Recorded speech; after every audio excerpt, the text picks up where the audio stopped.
Bismillahirrahmanirrahim. Assalamualaikum warahmatullahi wabarakatuh. Baiklah teman-teman, kali ini saya akan menyampaikan materi tentang basic concept of organizational behavior. Ini adalah tugas mata kuliah kepemimpinan dan perilaku organisasi pendidikan. Saya yaitu Yuni Revita. Pengertian perilaku organisasi dari Ricky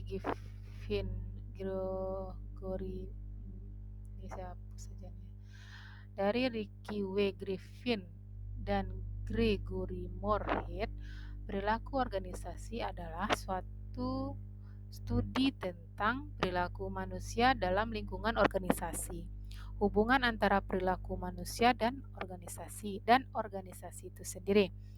Nah, perilaku organisasi kemudian dapat didefinisikan sebagai studi tentang perilaku manusia dalam pengaturan organisasi, antarmuka antara manusia, perilaku dan konteks organisasi dan organisasi itu sendiri.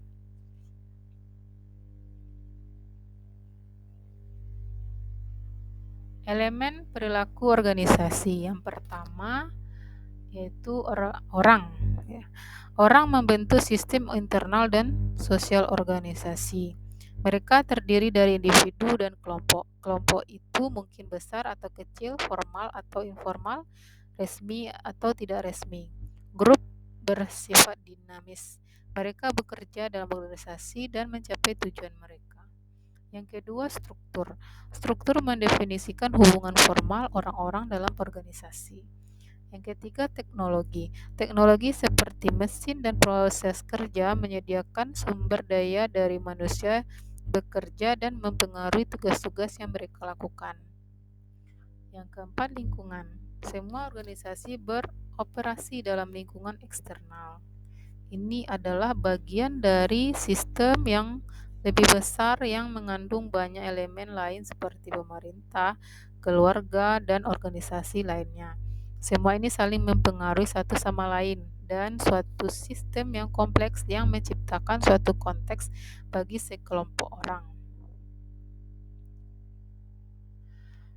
Tujuan perilaku organisasi. Menurut Robin tahun 2002, tujuan perilaku organisasi pada dasarnya ada 3, yaitu menjelaskan, meramalkan, dan mengendalikan perilaku manusia. Kita lihat menjelaskan. Nah, menjelaskan berarti kajian perilaku organisasi berupaya mengetahui faktor-faktor penyebab perilaku seseorang atau kelompok. Yang kedua, meramalkan. Berarti perilaku organisasi membantu memprediksi kejadian organisasi pada masa mendatang. Ketiga, mengendalikan. Berarti bahwa perilaku organisasi menawarkan berbagai strategi dalam mengarahkan perilaku individu atau kelompok. Pendekatan perilaku organisasi. Yang pertama, pendekatan sumber daya manusia. Pendekatan sumber daya manusia berkaitan dengan pertumbuhan dan perkembangan manusia menuju tingkat kompetensi, kreativitas, dan pemenuhan yang lebih tinggi, karena manusia adalah pusatnya sumber daya di setiap organisasi. Yang kedua, pendekatan kontingensi. Pendekatan kontingensi terhadap perilaku organisasi menyatakan bahwa situasi yang berada membutuhkan praktek perilaku yang berbeda untuk efektivitas daripada pendekatan tradisional untuk satu cara terbaik untuk semua situasi. Yang ketiga, pendekatan produktivitas. Produktivitas adalah rasio yang membandingkan unit output dengan unit input. Nah, itu sering diukur dalam hal input dan output ekonomi.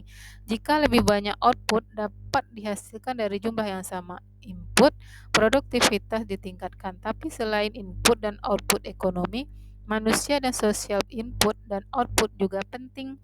Nah, yang keempat, pendekatan sistem. Sistem adalah bagian yang saling terkait, yang berinteraksi satu sama lain dan berfungsi secara keseluruhan. Dampak perilaku organisasi terhadap keberhasilan organisasi. Nah, di sini ada skema ya. Dari manajemen itu turun menjadi organisasi.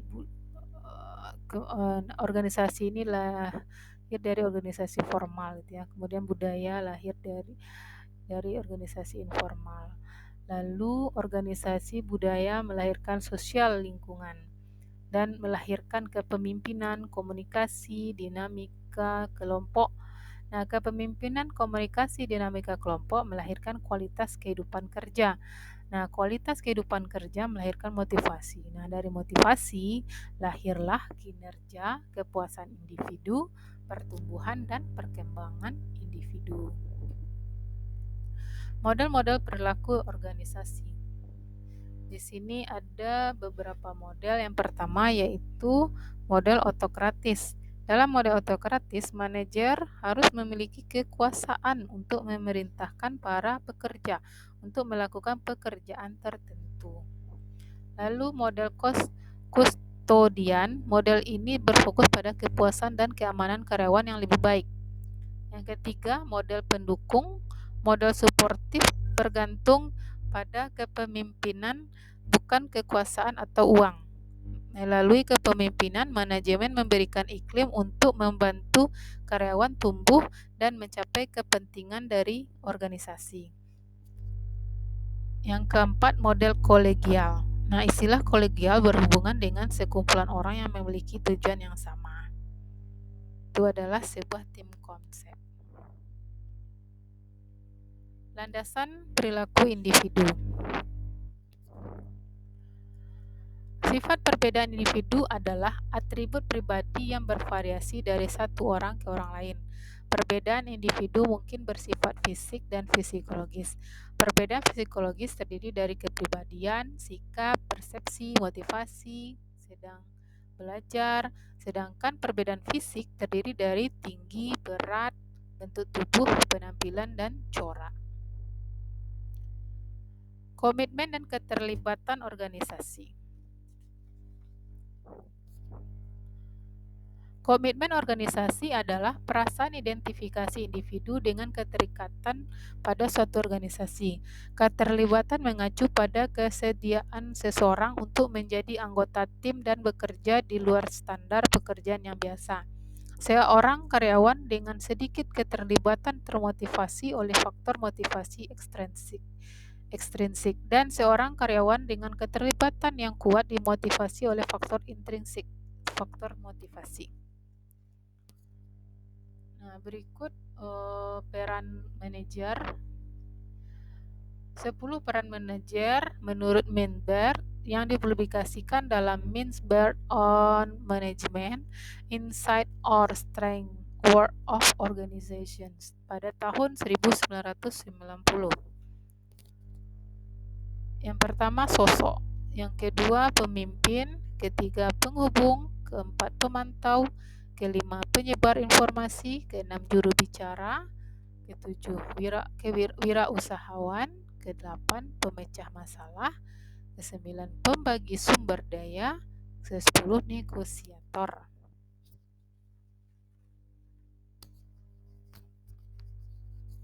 Pentingnya motivasi. Motivasi adalah bagian penting dari proses pengelolaan. Sebuah tim yang sangat berkualitas dan karyawan yang termotivasi diperlukan untuk mencapai tujuan organisasi. Itu hanya melalui proses motivasi. Mereka berkontribusi maksimal untuk mencapai tujuan. Yang pertama, karyawan yang bermotivasi tinggi memanfaatkan secara optimal sumber daya yang tersedia untuk mencapainya tujuan.